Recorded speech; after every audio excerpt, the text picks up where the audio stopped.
over your teeth, through your lips, you will never love poetry. I ran from her. I ran down to the store to my grandmother. And in front of my grandmother, who, I mean, really, she pointed at me in front of grandmother. And grandmother just dropped her head. I ran from that woman for 6 months. And finally, I went under the house and I started to speak.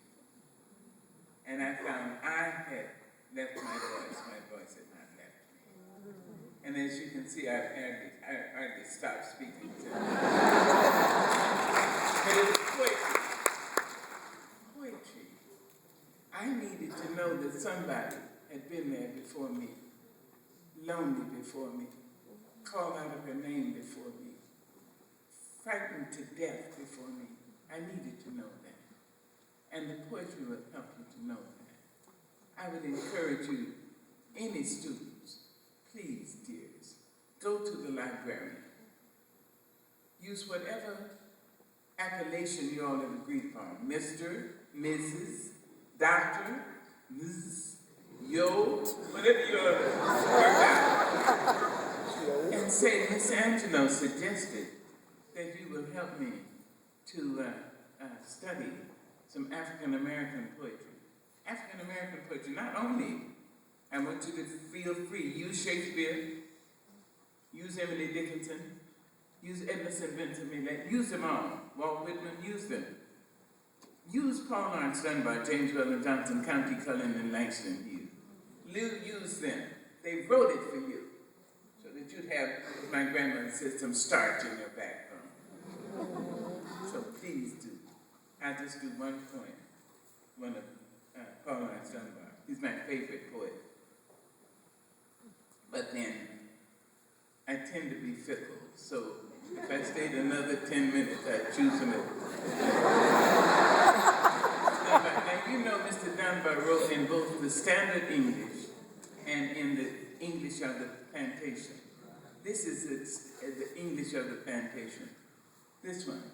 And I encourage young black men in particular to read and learn this poem, memorize this poem.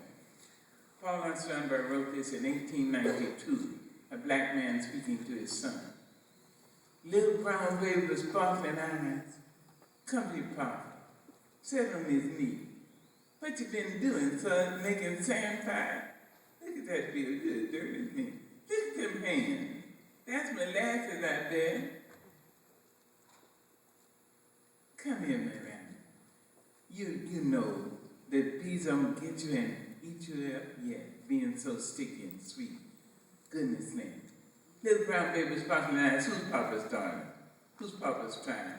Who is it trying to be sweet and not to lose that smile? Where did you get them teeth?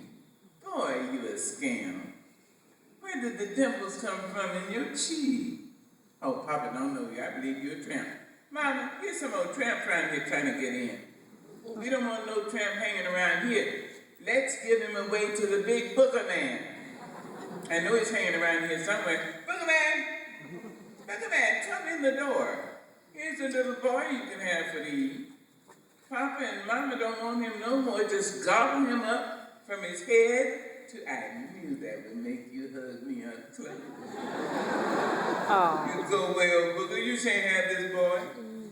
He ain't no straggler, no stranger. Of course, he's Papa's darling and sweetheart and joy. Come to your pallet, baby. Go to your rest. I wish you could always know ease and clear skies. Papa wish you could stay just a babe on his breast. You little brown baby was Papa.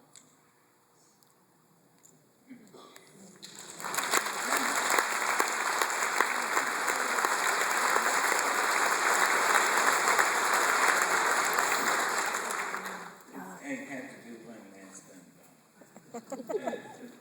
The standard English. Dunbar wrote this, again, around 1892 or 3. Because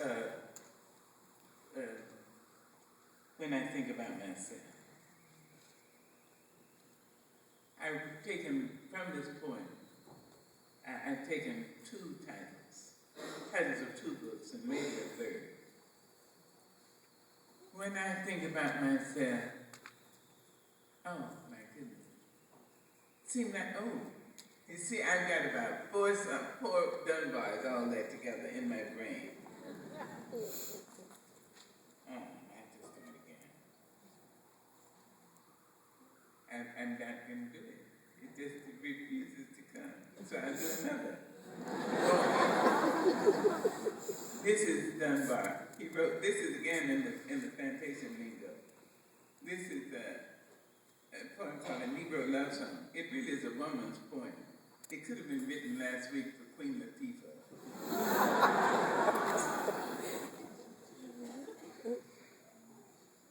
A Negro Love Song. Jump back, baby, jump back. Jump back, baby, jump back. What is happening? It continues from, I'm continuing to think of the other poem. I've never had that happen before. And maybe I should have a little scotch, but no.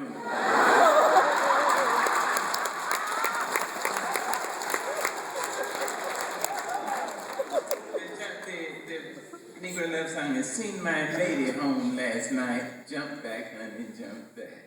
Held her hand and squeezed it tight. Jump back, honey, jump back. I heard her sigh that little sigh. I saw that light gleam in her eye. I saw a smile go flitting by. I said, jump back, honey, jump back. The mockingbird was singing fine. Jump back, honey, jump back.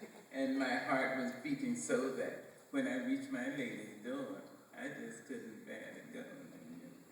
So I put my arms around her waist. Jump back, honey, jump back. I raised her lips and took a taste. Jump back, honey, jump back. I said, love me, honey, do you love me true? You love me as well as I love you? And then she answered, of course I do.